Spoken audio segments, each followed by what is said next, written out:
Alabama, the heart of Dixie, the Cotton State, a state known for its southern hospitality, sweet tea, and spirited passion for college football.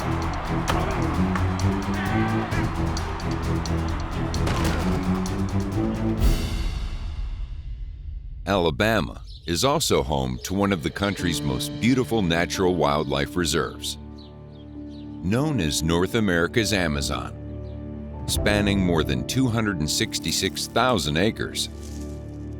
Forever Wild is a vast oasis filled with natural wonders and treasures. One of the most amazing parts of the Forever Wild Land Trust is that it allows conservation to happen and to continue happening throughout the state because the land is there in its natural state to allow these organisms to thrive. Gathering people from around the world to experience its undeniable beauty.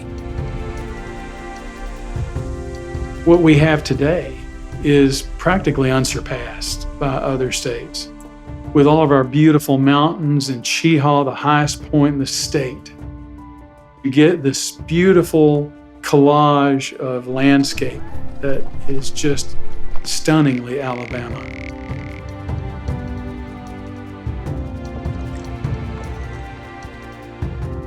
But the Forever Wildland Trust almost didn't exist. The land was prime for major lumber corporations interested in cutting down the trees for commercial gain. One man saw a different future for Alabama and its natural habitat. A team of professionals would be pulled together, dedicated to the protection and preservation of the land, and negotiate the state's most successful state-run program ever in the history of Alabama. Hi, I'm Jim Martin, and I've got some good news for you.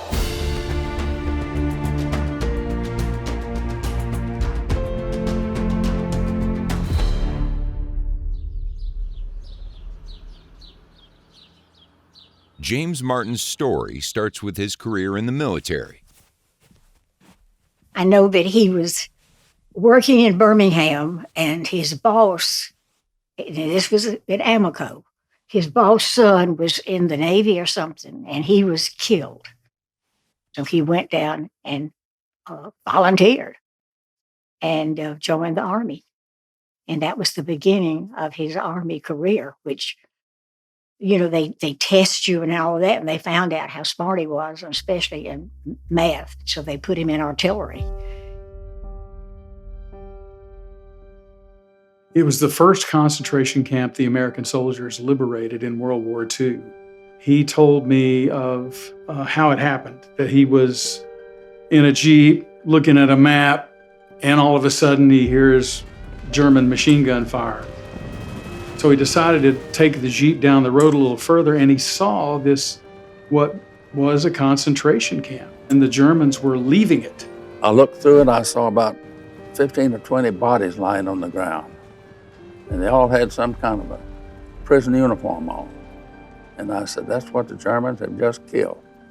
Let's get that gate open and see what we can find.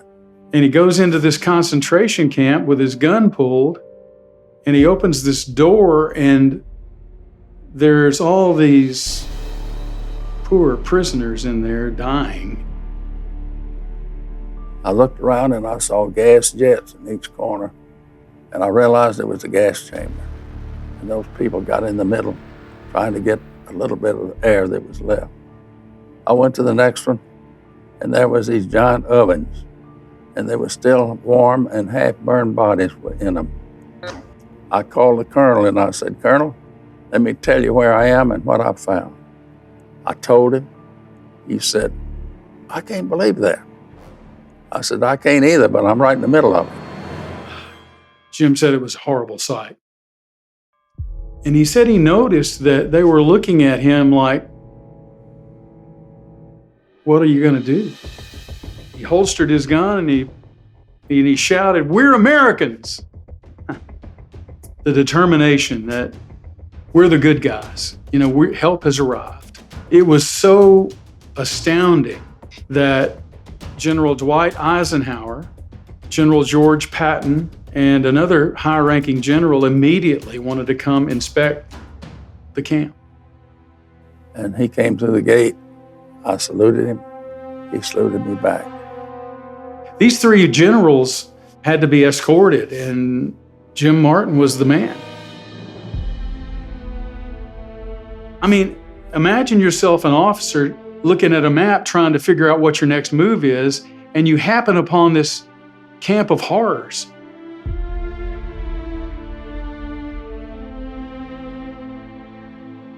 And then the very next day, have your three top generals in the whole country, in the whole U.S. Army, right on your doorstep, expecting you to show them around. I mean, and he handled it like he handles it everything else, practically flawlessly. I showed him the gas chamber, and he turned around and said, "I can't believe man's inhumanity to man." I said, "I can't either, General." Went in as a private and came out a major. And that's when he came back in Gadsden, and Eisenhower was running for president. And that's when he first started actively being in the Republican Party.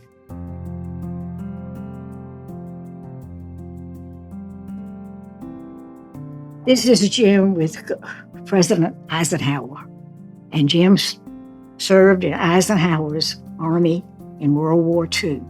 And when he came out from the war and was here in Gadsden, the presidential campaign came up and Eisenhower was running. Well, of course, Jim became the chairman.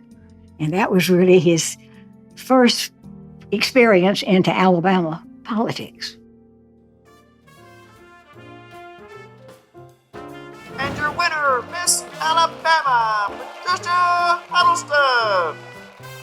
In 1955, Miss Alabama pageant would crown Patricia Huddleston as their winner.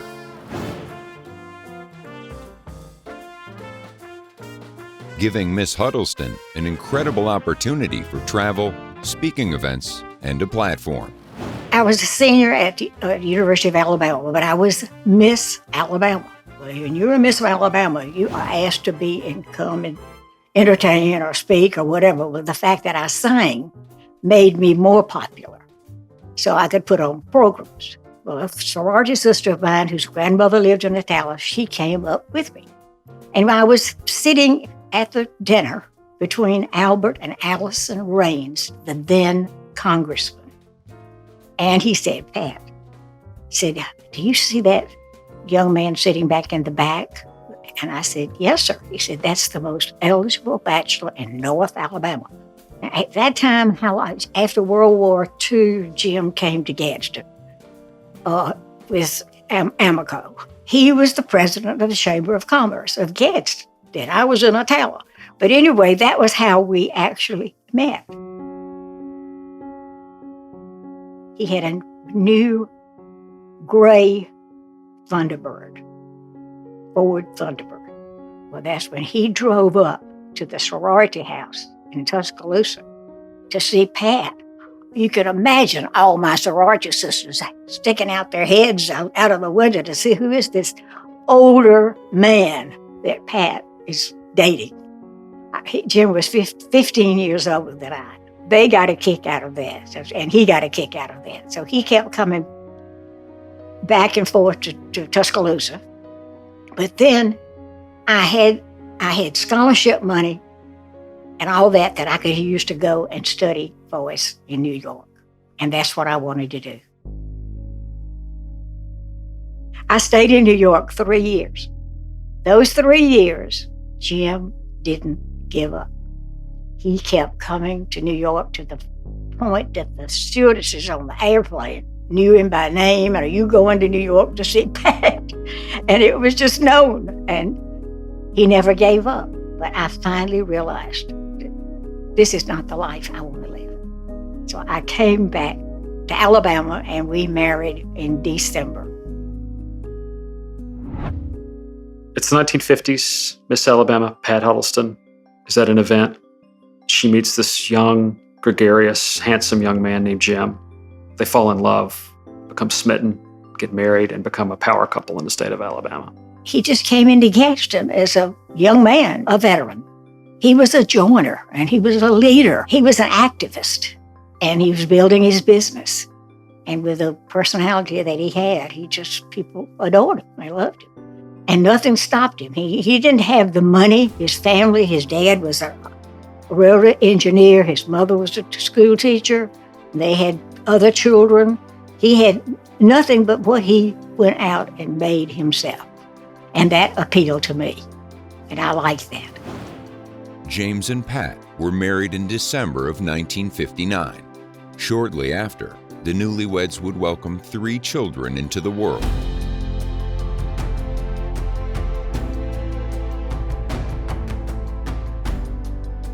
Here's a picture of us coming out of the church, a little church in Clanton.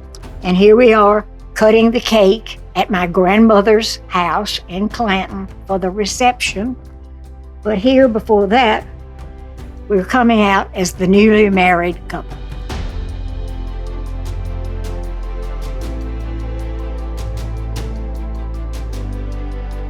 We began our marriage in that light, and it was a wonderful 52 years. After serving his country in World War II, Martin's desire to continue to serve as an agent of change led him to politics. To understand Jim Martin's impact on Alabama politics, you have to understand 1962 Alabama. In 1962, there was only one party. It was the Democrats. Republicans ran sometimes in areas that voted for Republicans, Hill Country, North Alabama. But few and far between would you ever see a Republican on a state level ballot, or even a national level ballot, against a sitting Democratic congressman or a senator in Alabama. So to run against a titan of the U.S. Senate in Lister Hill, someone who brought millions and millions of dollars to Alabama in New Deal spending, in Hilburton Hospital Act construction, library construction, telephone service in rural areas, electrification in rural areas, who'd done so much for his state as a member of the Democratic Party. For this person to run against Hill and come close, so close to beating him, is a remarkable feat in Alabama history. And my wife said, "What are you going to do?" I said, "Well, I'm going to John Thomas Motors and get me a new automobile and paint it Jim Martin, U.S. Senate on the side, and put me a loudspeaker on it. And I'll take off. I'll get me a map. And I think I'll head for South Alabama first." I did. And I'm driving south of Montgomery, and I saw a farmer out on his tractor. I thought, well, I'll try this speaking system out. So I got up and I said, "Sir, on the tractor, would you mind driving over here a minute?" "Well, all right." I said, "Well, my name is Jim Martin. I'm a candidate for the United States Senate on the Republican ticket. I need your vote." When I said Republican, his hand kind of went limp. He said, "I'm a Democrat." I said, "You were a Democrat. But we're going to change that. Because they don't vote like you want them to vote. They vote like they want to vote." "Well, how would you vote?" "I'd vote like you want me to vote." "Oh, well, I'll be for you." "Good, thank you." Jim Martin was a very adventurous and consequential character in Alabama politics of the past half century. He was ambitious. He was strong-willed. He was hard-charging. He was a Democrat turned Republican. And he shocked everybody when he almost defeated longtime Democratic icon, Senator Lister Hill. I live in Gadsden. My name is Jim Martin. I'm a veteran. I fought with General Patton's army. I'm here to tell you, if we're going to get rid of that Kennedy crowd, we're going to have to start getting the people that support him, and my opponent does. Lister Hill.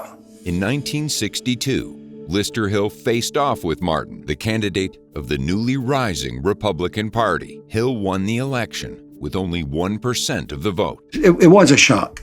But why was he vulnerable to somebody like Jim Martin? Well, of course, Lister Hill was getting up in age. He had served for many years. And quite often, if you're an icon like that, you don't have to come back home and defend yourself, what you're doing or what your party is doing nationally. They didn't really have to wage a campaign against that opponent. Then came Jim Martin. And Jim Martin was the perfect candidate for giving Lister Hill a run for his money. Well, when the race came, I'm getting a little ahead of myself. When the race came, I won Mobile overwhelmingly. Well, I started organizing then. I went to Dothan, got Dothan organized. I went through South Alabama, town after town, getting on the radio, meeting people, passing out bumper stickers. I think there's a combination of personality and platform that allowed him to drive Hill to the brink of defeat. This is someone who had fought in World War II, had been in Patton's army, who had risen to the top of the oil and gas industry in the state. This is someone who had presence. And taking the presence and the platform together, this pushed Hill to the brink of defeat and forced him out of politics altogether. So this is this man who most Alabamians have never heard of, who really begins the growth of the two-party system in the state of Alabama. I came to North Alabama. I didn't get the reception in North Alabama that I did in South Alabama.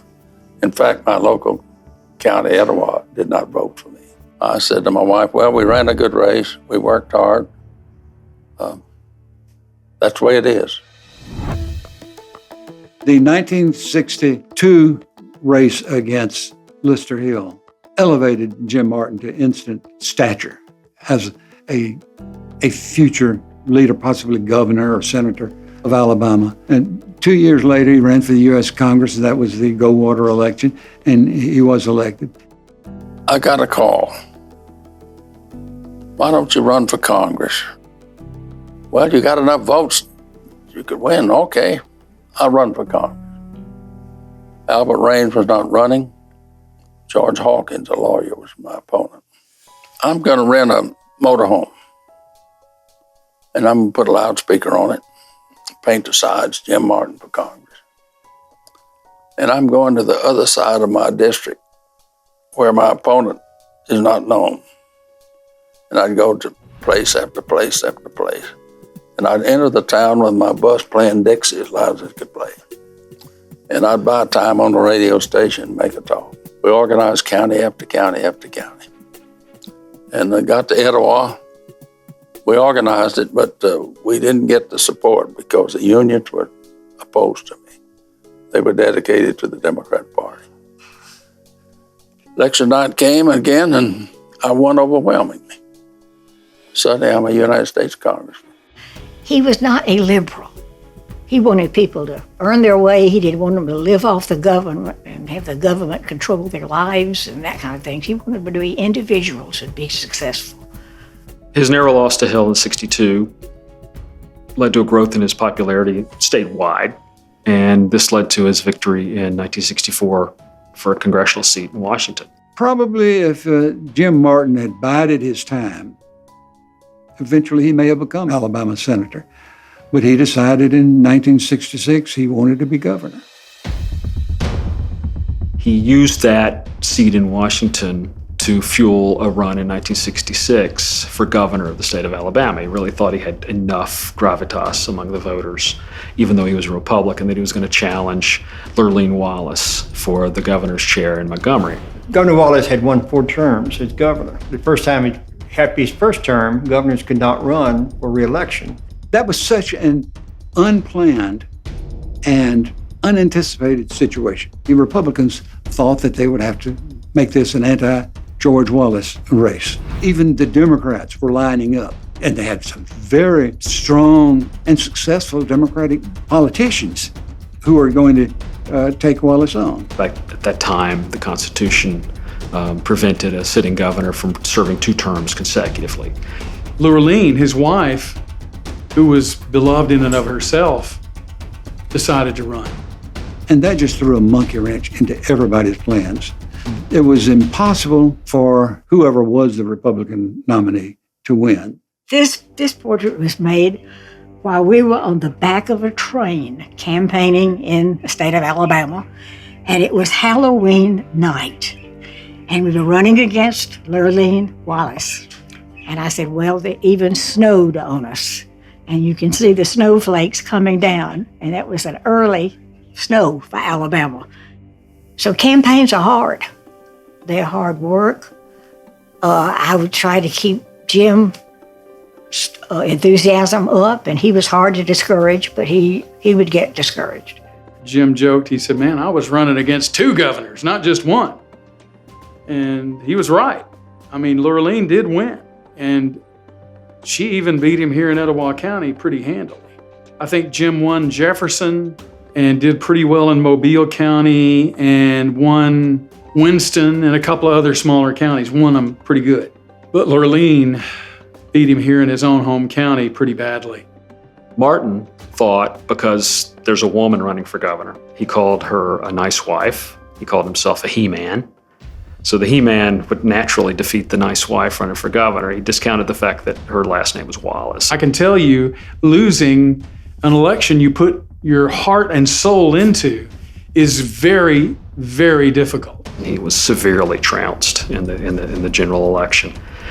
And Lurleen was elected governor and eventually died in office, which gave rise to Albert Brewer's governorship in 1970. By that time, Martin was done with state-level politics in terms of running for office and decided to be a behind-the-scenes force in state politics. I think it did hurt Jim's ego a little bit. He never said so, but I can kind of tell that the timbre of his voice changed a little bit. There was still a level of misogyny in the state in terms of Martin being soundly defeated by a woman, even though her name was Wallace. And I think that was a hard thing to shake in his future political career. His campaign, his future as a public official was over with that loss for the governorship in 1966. It was a big defeat. It really was. But I hated to see him disappointed and all that. But politics is hard, really hard. The love between Jim and Pat was not a political show. It was to their core. It fueled everything they did together. I really didn't ask for this piano, but my husband, Jim, knowing how musical as I was, and my mother was a musician, and he just surprised me and got this grand piano delivered to the house, and there was a picture that was made for one of the campaigns, and it was Jim standing there looking at me playing the piano. That was my first gift after we married. And so he began to get out of active politics and like that, except for speaking and helping the party. He still worked with the party. After a decade and a half of working behind the scenes politically in the state of Alabama with Associated Industries and being a private businessman, and believing that his formal political career was over, he gets a call in 1987 from the first Republican governor in the state of Alabama since Reconstruction, Guy Hunt, who had an incredible offer for him. Governor Hunt called and said, Pat, where's Jim? I said, he's gone to bed, Guy. He said, well, I need to talk to him. I need him to do something for me. I said, okay, good. He said, I want you to be Commissioner of Conservation, Natural Resource. I hesitated a minute. I said, Guy, I wouldn't have to move to Montgomery. I'd have 2 houses and 1 wife. And I said, I don't want to live alone in Montgomery. And my wife said, Jim, that's too big a challenge. You ought to do it. Fortunately for Alabama, Guy Hunt worked with Jim Martin and appointed him Commissioner of Conservation of Natural Resources. I'd like to talk just a moment about the land growth in West Alabama. The assumption when Martin was given this post, like a lot of the posts in political patronage in the state of Alabama, was that it's a retirement job. It's a reward for being a good soldier for decades, for being defeated time and time again as the Republican sacrificial lamb in a state that was solidly Democratic. But he surprised them. He shocked them by becoming a force of conservation in the state of Alabama. Jim Martin became Conservation Commissioner in 1987. And like everything else in his life, he grabbed the bull by the horns. Alabama's got a lot of unique spots like this one in Gilliard Island and Mobile Bay. Spots because of their uniqueness that should be preserved not only for the present generation, but for future generations, far out into our... By the mid-90s, Alabama was 5th in the nation in the amount of toxic chemicals that we released in the air, the land, and the water. We'd become a toxic state. Alabama the Beautiful had become Alabama the Toxic. Martin, as Commissioner of Natural Resources, reversed the trend of decay in the Alabama State Park system. He raised millions of dollars to repair cabins and create campsites and clean the parks up, and made them attractive not only to the state's residents, but to tourists and campers from across the nation. That was right down Jim's alley. He loved the state of Alabama, and he'd do anything to help the state of Alabama.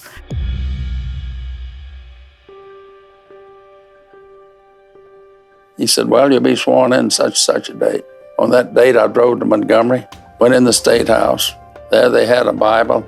I put my hand on it, raised my right hand, and they swore me in as Commissioner of Conservation. Mr. Martin had a unique love for Alabama that truly motivated him to focus on making Alabama better in every way. I put the key in the door, opened the door, saw a big sign, said Commissioner's office. There's my desk, there's my chair. Big pile of papers in the inbox, had a sign on it, hole for the new commissioner. I took my pocket knife and cut that string and began to read that mail. The state parks just broke his heart. They were in such terrible shape. Jim fell in love with the state parks and devoted a lot of his time and all on that. Jim had to completely rebuild every state park in this state. And he did it. And he did it well. Cathedral Caverns became available, and he took that project and got that done, and it's now a state park.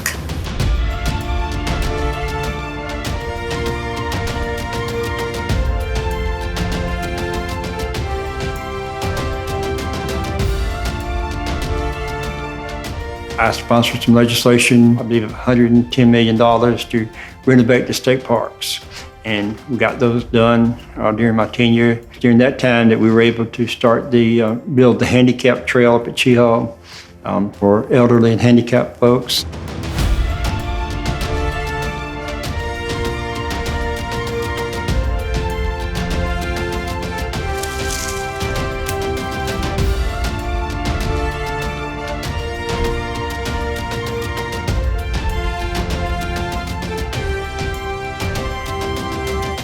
We renovated the cabins and the lodge and did some other work there.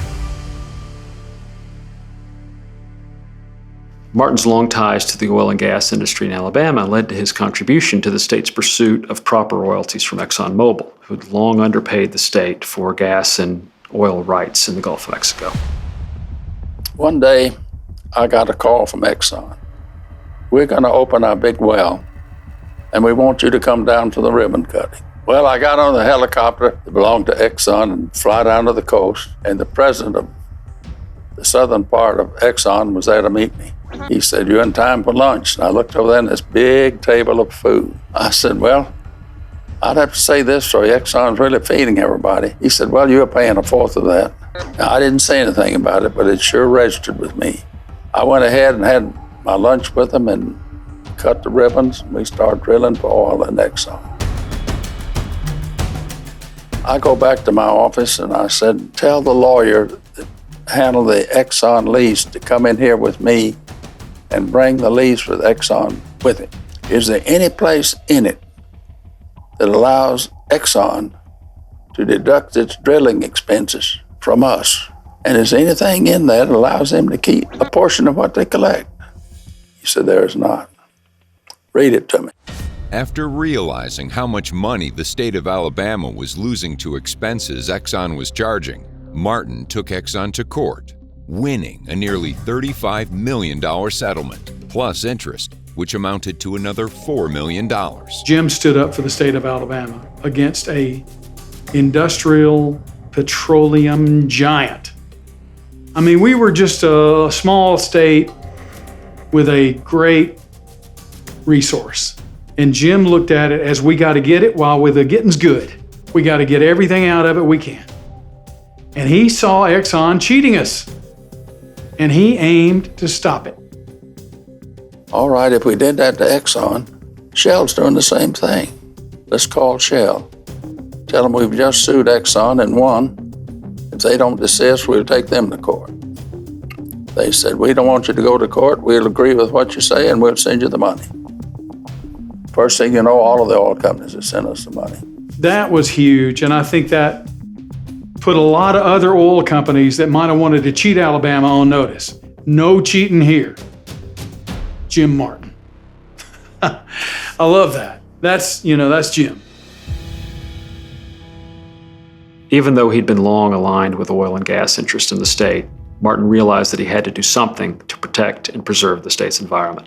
Sand Island, which is where a lighthouse sits, which is where the boundary starts from Alabama coast to 3 miles out to sea. That's our boundary area there. Jim Martin got word that the Interior Department of the United States of America was about to redraw our boundary line. And it was not going to be favorable to Alabama. They were going to move it up about a mile because of the hurricane. And Jim said, oh, no, they're not. Jim pulls out his ace in the hole. He calls George Herbert Walker Bush in the White House. And he says, George, we got a problem down here. I need you to come down here. We're going to set up a fishing trip for you, and I'm going to show you this personally. And he said, okay. How do you say no to Jim Martin? The rest of the story was Jim Martin jumped out of the boat on Sand Island and stood right next to the boat where the lighthouse is and said, look, Mr. President, Alabama is still here. We haven't gone anywhere. Your Interior Department is about to move our boundary, and that's not right. I'm not asking you to do anything, just do nothing. Because we're going to take it to Supreme Court. George Bush said, go after it. It belongs to Alabama. And so Jim went after it and got it done legally, that they could not take it away from Alabama. We took it to Supreme Court of the United States, presented our case, won it, came back. The boundary line is now permanently set by the Supreme Court. And Mr. President, I thank you for that. It was hard to say no to Jim. Had they moved that boundary a mile inland, we would have probably lost up to 100 of those natural gas platforms out there, which would have cost Alabama billions of dollars. I just happened to be there at that particular time. And I just had that connection with George Bush. And you had to be bold enough to go to the Supreme Court. What Jim did then is paying today and will continue to pay far into the future. Martin was indeed the old school. He was close to Richard Nixon. He was close to the Republican establishment. And I think making him Commissioner of Conservation and Natural Resources was a reward to a senior statesman for what he had done, thinking that he wouldn't be so particularly active. But he was. He fooled them. And he became an activist. And he wasn't concerned about the size of government. He was concerned about what was good for the public, which I always admired him for. Jim did a great job on the financial end. He saved Alabama. He probably did more than any conservation commissioner in history for this state. But what Jim Martin did, taking on Exxon, asking the president of the United States to come to Alabama, I got a problem. And you're the only guy that can help me. This kind of boldness, he was really an amazing guy in that way.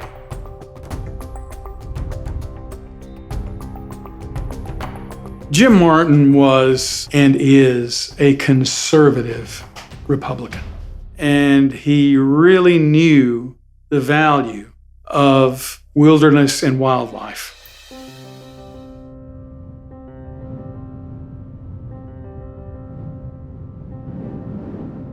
He put together a tremendously diverse group of people, and they would meet in isolated rural areas throughout the state and spend the night, and he would lead discussions, help them as they discuss what would be a good thing that we could do for Alabama.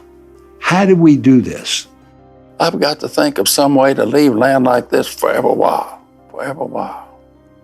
That's what I should do. I should start a fund, call it Forever Wild. How would I fund it? Let me see. 10% of all the earnings go back into the corpus of the trust fund. Why don't I ask the legislature to put that 10% in the Forever Wild Trust Fund. Let me see if I can get that done. I did get it done.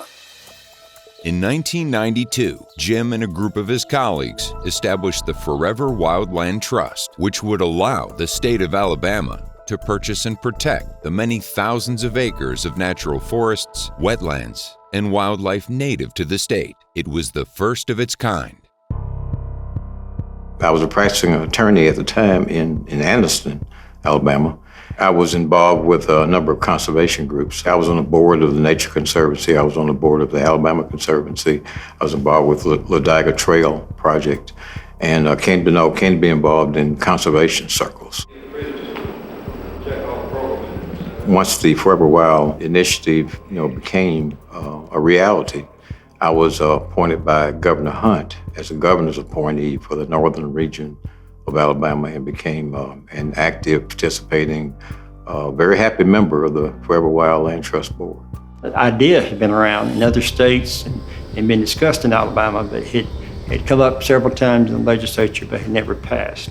The stumbling block for Forever Wild was finding a way to fund it. One thing Alabama is adverse to, the public, is more new taxes.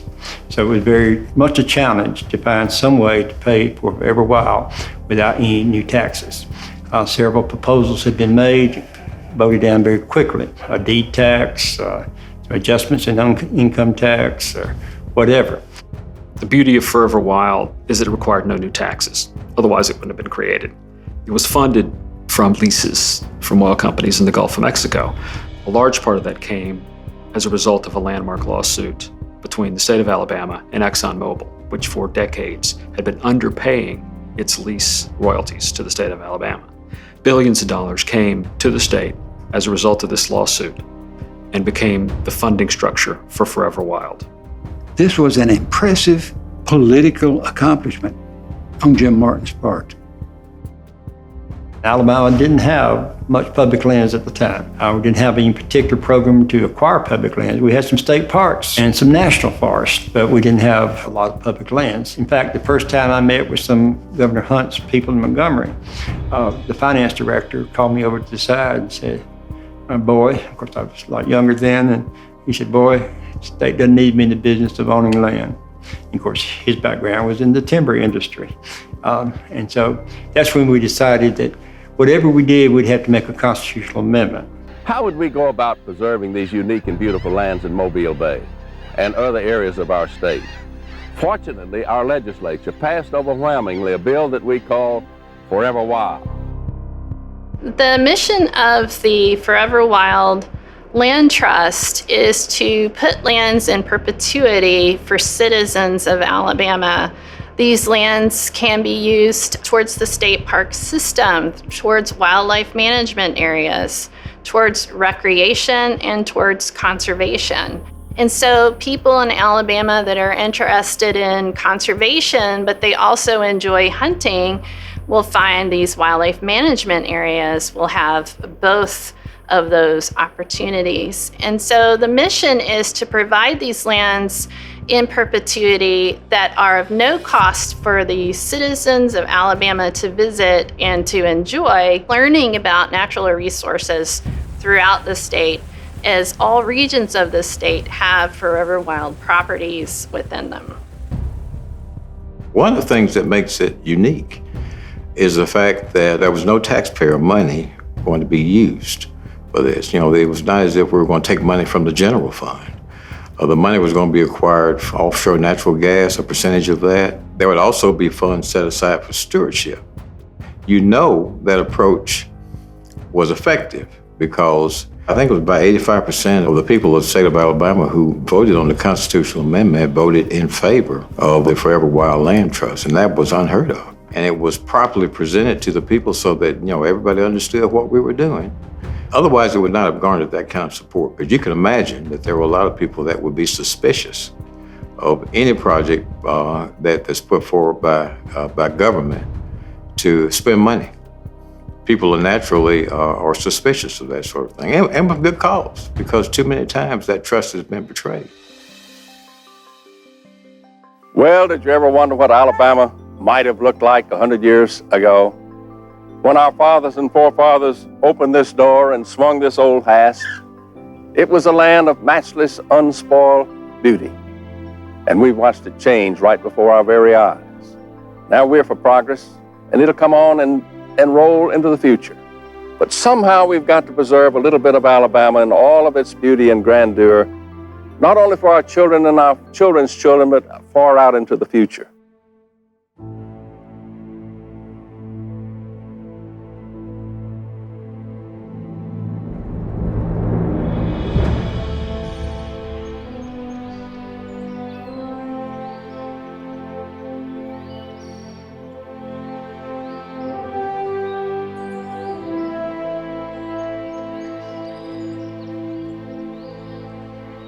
It was his love of the state of Alabama that just drove him. And he saw the potential, and he could visualize, whereas most people can't. Like cathedral caverns. In 1994, we began renovation on the trails, starting out with a bridge across Mystery River. That bridge was 138 feet long by 10 feet wide. We were able to build new trails, lighting systems, and handrails, about 4,000 feet throughout the system, pumping in over 1,400 cubic yards of concrete. Anybody else would have gotten discouraged and said no to that man that didn't want to sell it and all of that and let it go. Jim persevered. He did not stop until he had the state of Alabama own the cathedral caverns.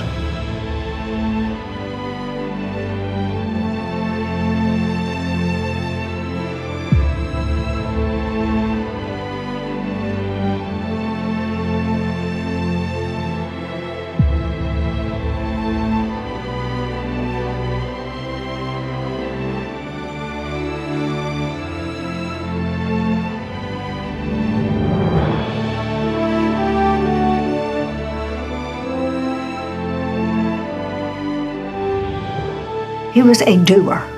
He was a doer, and he loved the state of Alabama. I am really excited to be a part of the Forever Wild Land Trust Board because of this amazing Alabama biodiversity. We're considered the Amazon of North America because our biodiversity is unparalleled in most of North America and throughout parts of the world. So this is something that's really amazing and incredibly exciting for anyone that's interested in just going out to any local creek and flipping over a rock and realizing that you could be looking at something that no one else in any other watershed would get to see because that organism lives nowhere else in the world.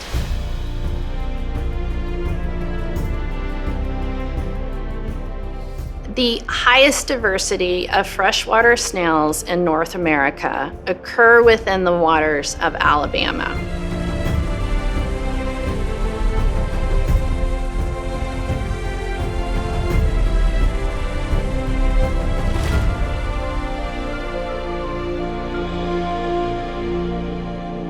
There was a buildup in a period of time when the public was educated, basically, as to the intent and purpose of the Forever Wild program.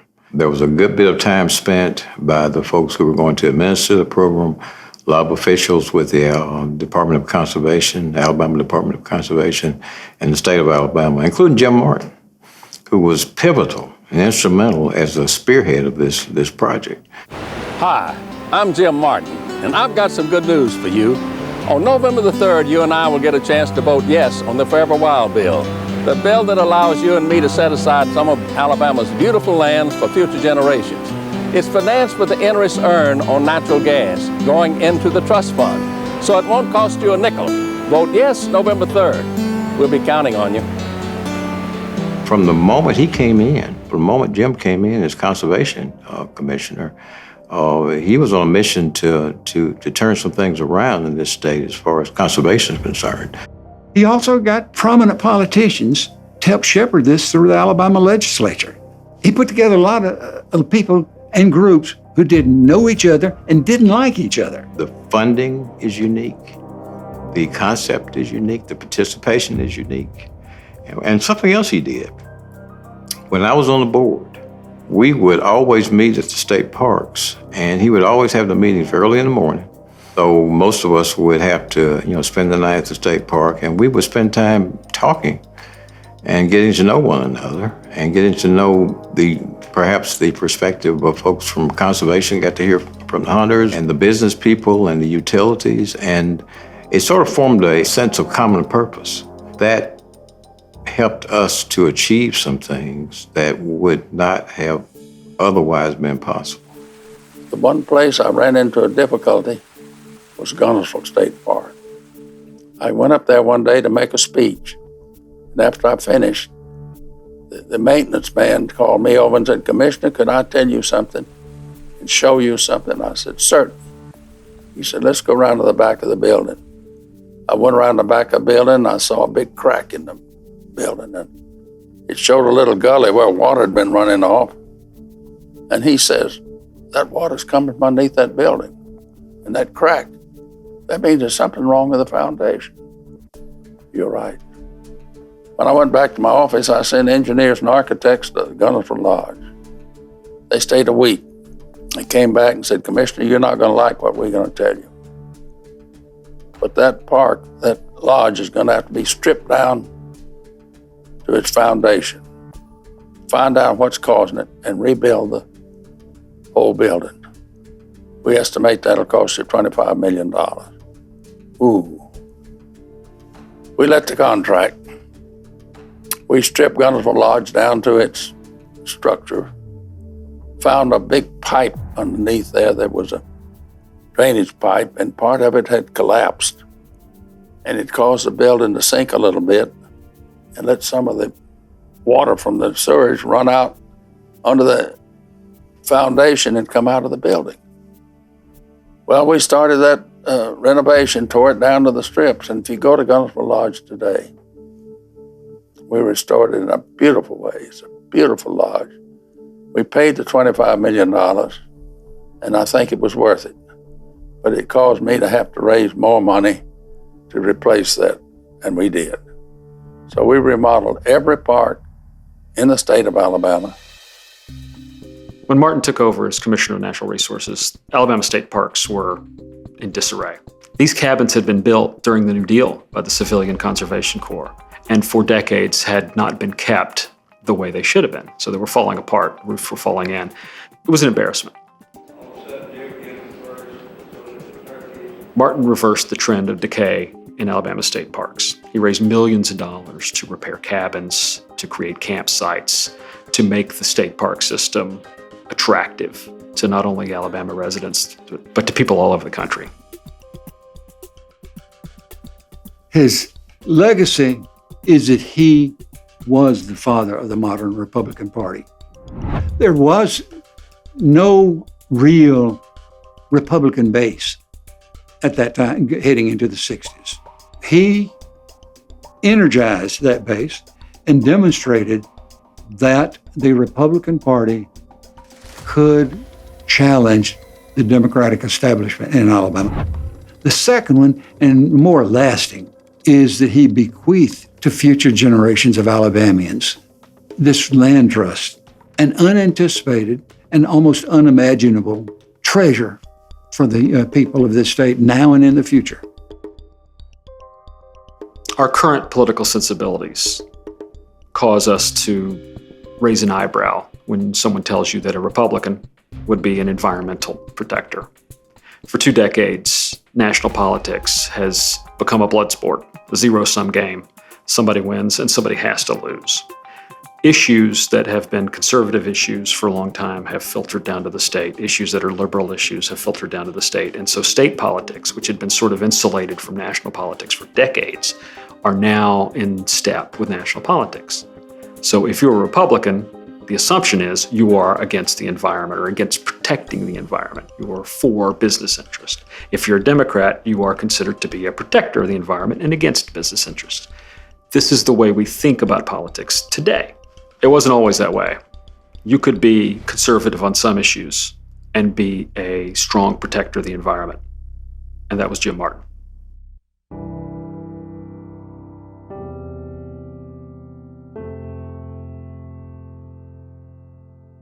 I grew up in Jacksonville, and my dad was a rabbit hunter, and he enjoyed the woods. And from the time I was old enough to go, we would hunt. And my favorite experiences as a child were all playing in the woods, and which there were quite a few around our home. But I enjoy canoeing, I enjoy camping, I enjoy hiking, I enjoy the outdoors. I think it's as spiritual an experience as you'll ever have, is being close to God in the outdoors.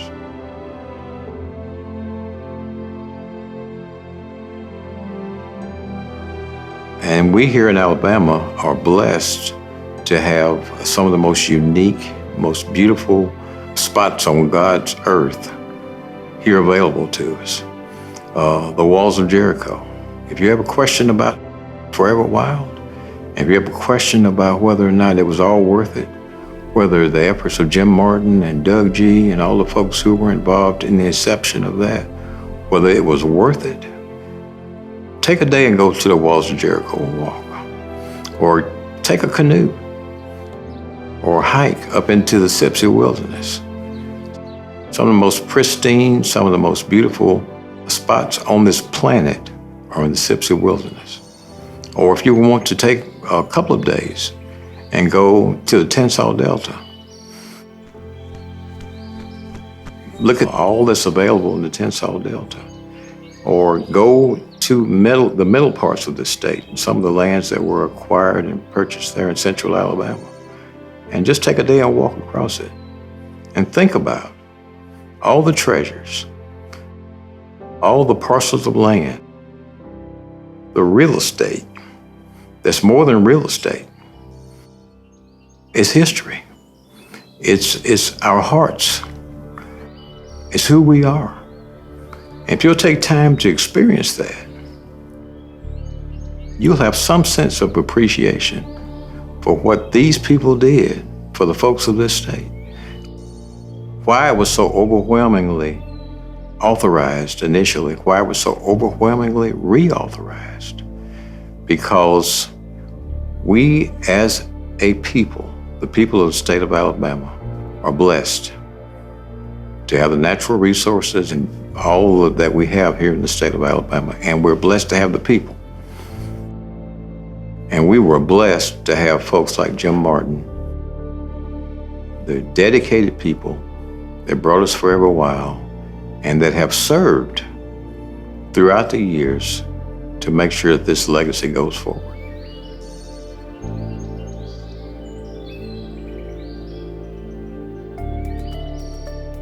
So for me, whenever as a member, we're able to have a property that is purchased in that coastal area and know that it will be there forever, gives me a real sense of relief and satisfaction that I am in some small part helping to contribute in the preservation of one of the most important resource areas in our state along the coast. So that's really what's very important to me.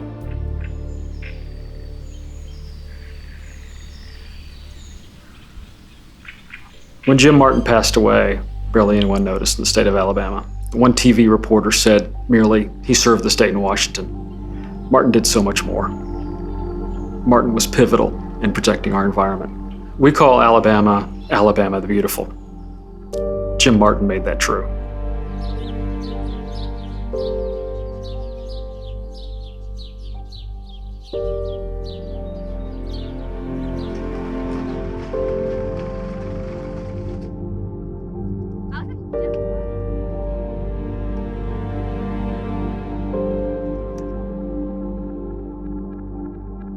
I think pleasing him and doing for him. I pretty much was a good wife, and my love for him is that I wanted him comfortable. I wanted the best for him because he had given me the best of his life. And so I don't have any regrets there because I did. My children were wonderful and I'm crazy about them, but he was number one.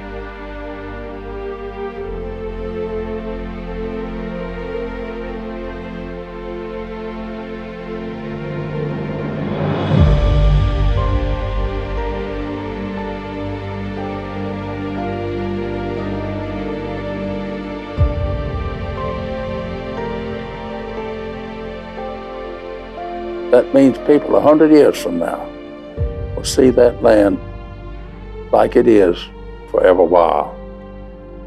I think that's a wonderful thought.